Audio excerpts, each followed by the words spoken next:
to the next section of algorithm programming techniques. In the previous section, we have already discussed about divide and conquer method, greedy approach, and backtracking. In this section, we are going to discuss about dynamic approach technique. In this section, we are discussing what is dynamic programming, steps to design a dynamic programming algorithm, principle of optimality, applications of dynamic programming, and divide and conquer method versus dynamic programming. Dynamic programming. Like divide and conquer method, dynamic programming solves problems by combining the solution of subproblems. Moreover, dynamic programming algorithm solves each subproblem just once and then saves its answer in a table, thereby avoiding the work of recomputing the answer every time. അതായത് ഈ dynamic programming എന്ന് പറയുന്നത് divide and conquer method പോലെ തന്നെയാണ്. ഈ dynamic പ്രോഗ്രാമിങ്ങിൽ problem solve ചെയ്യുന്നത് sub പ്രോബ്ലത്തിൻ്റെ സൊല്യൂഷൻസിനെ combine ചെയ്തുകൊണ്ടാണ്. നമ്മൾ ഡിവൈഡ് ആൻഡ് കോൺകർ മെത്തേഡിലും ഇങ്ങനെ തന്നെയാണ് ചെയ്യുന്നത്. അതായത് സബ് പ്രോബ്ലത്തിൻ്റെ സൊല്യൂഷൻ പ്രോബ്ലത്തെ സബ് പ്രോബ്ലമായിട്ട് ഡിവൈഡ് ചെയ്തിട്ട് അതിൻ്റെ സൊല്യൂഷനെ കമ്പൈൻ ചെയ്തിട്ട് തന്നെയാണ് ഡിവൈഡ് ആൻഡ് കോൺകർ മെത്തേഡിൽ നമ്മൾ ചെയ്യുന്നത്. പക്ഷേ ഇത് രണ്ടും തമ്മിൽ ഡിഫറൻസ് ഉണ്ട്. Moreover, dynamic programming algorithm solves each problem just once. അതായത് ഡൈനാമിക് പ്രോബ്ലത്തിൽ ഈ സബ് സൊല്യൂഷനെ ഓൺലി വൺസ് മാത്രമേ സോൾവ് ചെയ്യുള്ളൂ. അതിനുശേഷം അതിൻ്റെ ആൻസർ അല്ലെങ്കിൽ ആ കിട്ടിയ സൊല്യൂഷൻ ടേബിൾ ഫോർമാറ്റിൽ സ്റ്റോർ ചെയ്യും. അങ്ങനെ ഇതിൽ റിക്കേർഷൻ എന്ന് പറയുന്നത് എന്ത് ചെയ്യാം, നമുക്ക് അവോയ്ഡ് ചെയ്യാം. Okay, main difference between dynamic programming and divide and conquer method എന്ന് പറയുന്നത് തന്നെ റിക്കേർഷൻ ആണ്. ഡിവൈഡ് ആൻഡ് കോൺകർ മെത്തേഡ് എന്ന് പറയുന്നത് ഒരു റിക്കേഴ്സീവ് മെത്തേഡാണ്. ഡൈനാമിക് പ്രോഗ്രാമിംഗ് എന്ന് പറയുന്നത് ഒരു നോൺ റിക്കേഴ്സീവ് മെത്തേഡാണ്. Okay, next, dynamic programming is applicable when sub problems are dependent, that is when sub problems share sub problems. Dynamic പ്രോഗ്രാമിംഗിൽ നമ്മൾ ഡിവൈഡ് ചെയ്യുന്ന ഈ സബ് പ്രോബ്ലംസ് എന്ന് പറയുന്നത് ഡിപ്പെൻഡൻ്റ് ആയിരിക്കും. ഒരു സബ് പ്രോബ്ലം വേറൊരു സബ് പ്രോബ്ലം തമ്മിൽ ഡിപ്പെൻഡൻ്റ് ആയിരിക്കും. പക്ഷേ വേറാസ് ഡിവൈഡ് ആൻഡ് കോൺകർ മെത്തേഡിൽ നമ്മൾ യൂസ് ചെയ്യുന്നത് സബ് പ്രോബ്ലംസ് ഇൻഡിപെൻഡൻ്റ് ആകുന്ന കേസിലാണ്. Okay, two main properties of a problem suggest that the given problem can be solved using dynamic programming. These properties are overlapping sub problems and optimal substructure. അതായത് നമുക്കിപ്പോൾ ഒരു problem തരികയാണ് solve ചെയ്യാൻ. ആ പ്രോബ്ലത്തിന് ഈ രണ്ട് പ്രോപ്പർട്ടീസ് ഉണ്ടെങ്കിൽ, അതായത് overlapping sub problems and optimal substructure, ഈ രണ്ട് പ്രോപ്പർട്ടീസ് ഉണ്ട് എന്നുണ്ടെങ്കിൽ we can solve that problem using dynamic programming method. First one, overlapping sub problems.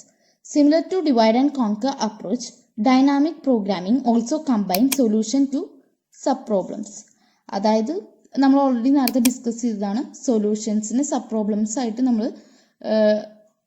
Division ചെയ്യുന്നുണ്ട്, അതിനെ കമ്പൈൻ ചെയ്തിട്ടാണ് സൊല്യൂഷൻ കാണുന്നത്. It is mainly used for where the solution of one sub problem is needed repeatedly.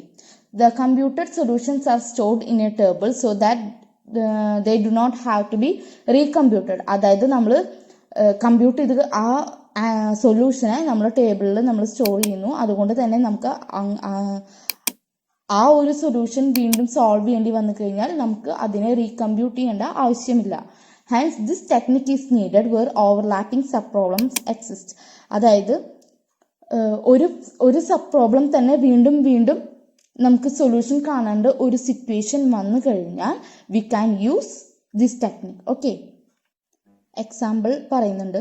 Binary search does not have overlapping sub problem whereas recursive program of Fibonacci numbers have many overlapping problems. അതായത് binary search നമ്മൾ already discuss ചെയ്തതായിരുന്നു divide and conquer method പറഞ്ഞപ്പോൾ. അതിൽ sub പ്രോബ്ലത്തിനെ നമ്മൾ overlap ചെയ്യണമെന്നില്ല. വേറാസ് recursive program, ഫിബോണാസി numbers കാണാൻ വേണ്ടിയിട്ടുള്ള ഒരു റിക്കേഴ്സീവ് പ്രോഗ്രാം എന്ന് പറയുന്നത് ഒരു ഓവർലാപ്പിംഗ് സബ് പ്രോബ്ലം ആണ്. അതായത് അതിലത്തെ ഓരോ സബ് പ്രോബ്ലം എന്ന് പറയുന്നത് എന്താണ്, ഓവർലാപ്പ് ചെയ്യുന്നുണ്ട്. Second one, optimal substructure. A given problem has optimal substructure property if the optimal solution of the given problem can be obtained using optimal solution of its subproblems.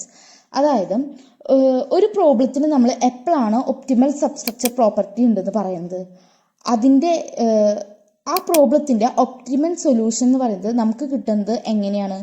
Sub പ്രോബ്ലത്തിൻ്റെ optimal solution കിട്ടുമ്പോഴാണ് ആ പ്രോബ്ലത്തിൻ്റെ solution optimal solution ആവുള്ളൂ.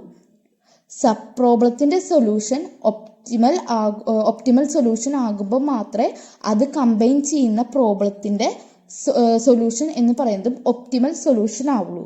അതാണ് optimal സബ്സ്ട്രക്ചറിൽ പറയുന്നത്. Next, we can move to the steps to design a dynamic programming algorithm. There are mainly 4 steps to design this algorithm. The first one is characterize optimal substructure.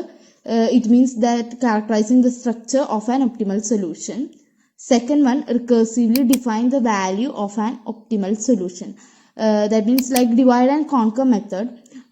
This also divide the problem into 2 or more optimal parts. So it can determine what the solution will look like. Okay.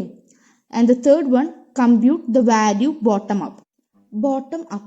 അതായത് ഏറ്റവും smallest ആയിട്ടുള്ള sub പ്രോബ്ലത്തിൽ നിന്നായിരിക്കും എന്ത് ചെയ്യുക, start ചെയ്യുക. എങ്ങനെ optimal സൊല്യൂഷൻ്റെ value compute ചെയ്യാൻ വേണ്ടിയിട്ട് ഏറ്റവും സ്മോളസ്റ്റ് സബ് പ്രോബ്ലത്തിൽ നിന്നായിരിക്കും സ്റ്റാർട്ട് ചെയ്യുന്നത്. കാരണം എല്ലാ സബ് പ്രോബ്ലം എന്ന് പറയുന്നതും എന്താണ്, ഇന്റർ ഡിപ്പെൻഡൻ്റ് ആണ്. സോ ഏറ്റവും ചെറിയ സബ് പ്രോബ്ലത്തിൽ നിന്നായിരിക്കും സ്റ്റാർട്ട് ചെയ്യുന്നത്. Fourth one, construct the optimal solution for the entire problem from the computed values of smaller sub problems. Smaller sub പ്രോബ്ലത്തിൻ്റെ കമ്പ്യൂട്ടഡ് വാല്യൂവിൽ നിന്ന് എന്താണ് എൻറ്റയർ പ്രോബ്ലത്തിൻ്റെ ഒപ്റ്റിമൽ സൊല്യൂഷൻ കൺസ്ട്രക്ട് ചെയ്യുന്നു. Principle of optimality. The dynamic programming works on a principle of optimality. That means the dynamic programming works on the basis of principle of optimality. Next one, principle of optimality states that in an optimal sequence of decisions or choices, each subsequent must also be optimal. അതായത് ഓരോ sub പ്രോബ്ലംസും എന്തായിരിക്കും, optimal ആയിരിക്കും. Next, applications of dynamic programming.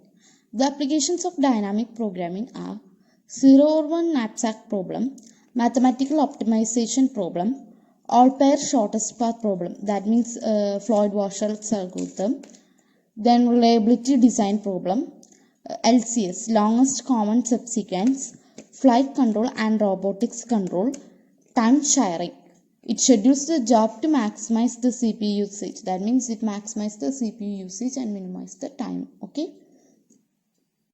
Here 0 or 1 knapsack problem and Floyd-Warshall's algorithm, that means all-pair shortest path problem, are the important applications of dynamic programming, and we can discuss it on coming sections.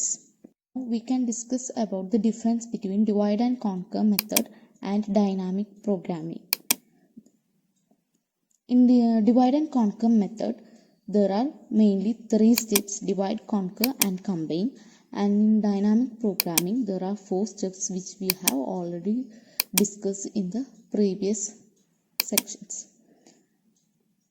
And in divide and conquer method, it is recursive, and in dynamic programming, it is non-recursive. In divide and conquer method, it does more work on sub-problems and hence has more time consumption. അതായത് നമ്മളിപ്പോൾ calculate ചെയ്തതാണെന്നുണ്ടെങ്കിൽ പോലും അത് വീണ്ടും വീണ്ടും calculate ചെയ്തുകൊണ്ടേ ഇരിക്കും, recursive ആയതുകൊണ്ട്. അതുകൊണ്ട് time consumption എന്ന് പറയുന്നത് വളരെ കൂടുതലാണ് ഏതിൽ, ഡിവൈഡ് ആൻഡ് കോൺകർ മെത്തേഡിൽ. And in dynamic programming it solve sub problems only once and then stores in the table. അതായത് സബ് പ്രോബ്ലത്തിനെ ഒരിക്കൽ മാത്രം സോൾവ് ചെയ്തതിന് ശേഷം അതിൻ്റെ ആ റിസൾട്ട് എന്ന് പറയുന്നത്, ആ സൊല്യൂഷൻ എന്ന് പറയുന്നത് ടേബിൾ ഫോർമാറ്റിൽ സ്റ്റോർ ചെയ്യും. ഇനി divide and conquer method is a top down approach, whereas dynamic programming is a bottom up approach.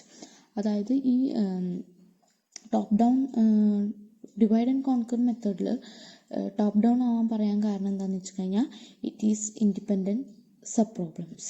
പക്ഷേ ഡൈനാമിക് പ്രോഗ്രാമിംഗ് എന്ന് പറയുന്നത് എന്താണ്, ഡിപ്പെൻഡൻറ്റ് സബ് പ്രോബ്ലംസ് ആണ്. സോ ഏറ്റവും ചെറിയ പ്രോബ്ലത്തിൻ്റെ സൊല്യൂഷൻ എന്നാണ് നമ്മൾ എന്ത് ചെയ്യുക, മെയിൻ സൊല്യൂഷനിലേക്ക് നമ്മൾ കാൽക്കുലേഷൻ നടത്തുന്നത്. Okay. Next one, in divide and conquer method, subproblems are independent of each other, and in dynamic program subproblems are interdependent. അതായത് നമ്മൾ പറഞ്ഞത് തന്നെ ഡിവൈഡ് ആൻഡ് കോൺകർ മെത്തേഡിൽ ഓരോ സബ് പ്രോബ്ലംസും ഇൻഡിപെൻഡൻ്റ് ആണ്. അതായത് ഒരു സബ് പ്രോബ്ലത്തിൻ്റെ സൊല്യൂഷനും വേറൊരു സബ് പ്രോബ്ലത്തിൻ്റെ സൊല്യൂഷനുമായിട്ട് യാതൊരു ബന്ധമില്ല. ആ സൊല്യൂഷനിലേക്ക് എത്താൻ യാതൊരു ബന്ധവുമില്ല. But in dynamic programming sub problems എന്ന് പറയുന്നത് ഇൻ്റർഡിപ്പെൻഡൻ്റ് ആണ്. ഡിവൈഡ് ആൻഡ് കോൺകർ മെത്തേഡിന് എക്സാമ്പിളാണ് മെർജ് സോർട്ടും ബൈനറി സെർച്ചും. ആൻഡ് ഇൻ ഡൈനാമിക് പ്രോഗ്രാമിങ്ങിന് എക്സാമ്പിളാണ് മാട്രിക്സ് മൾട്ടിപ്ലിക്കേഷൻ, അതുപോലെ ഫിബോനാച്ചി സീരീസ് എക്സെട്ര.